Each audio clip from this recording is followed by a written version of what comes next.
Talaja road ચોકડી નજીક truck માલિકને 8 થી 9 જેટલા શખ્સોએ ઢોરમાર મારી લૂંટ ચલાવી। શહેરના તળાજા રોડ ચોકડી નજીક રાવતભાઈ સોમાભાઈ પોપટ ટ્રાન્સપોર્ટના પૈસા દેવા ગયા હતા। તે સમયે તકુભાઈ કામળિયા, ધીરુભાઈ કામળિયા અને અન્ય 6 થી 7 શખ્સો જેટલા લોકોએ ગાડી ઊભી રાખીને માર મારી પૈસા તેમજ મોબાઈલની લૂંટ કરી હતી। જ્યારે રાવતભાઈને ગંભીર ઇજા થતાં સારવાર અર્થે હોસ્પિટલ ખસેડવામાં આવ્યા હતા।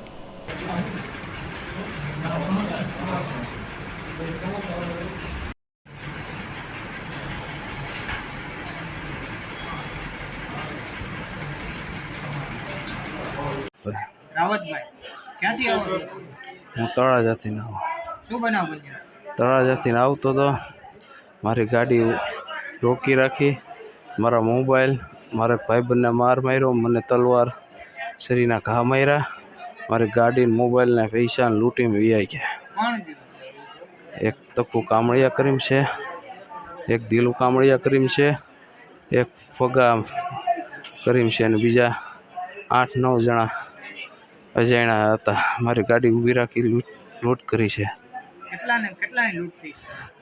મારા પાકીટમાં હતા 10-12 હજાર, ડીકીમાં પીડા હતા અને મારે યાર ભાઈબંધ હતો એને પાસે પૈસા પીડ્યા, બધું લૂંટીને વિયાઈ ગયા। 4 મોબાઈલ છે, મારી ગાડી લઈને વિયાઈ ગયા। તમારે કાંઈ જૂની અદાવત હતી? જૂની અદાવત કાંઈ બીજી કાંઈ હતી નહીં, મારા ડ્રાઈવરને એણે મારેલો હતો।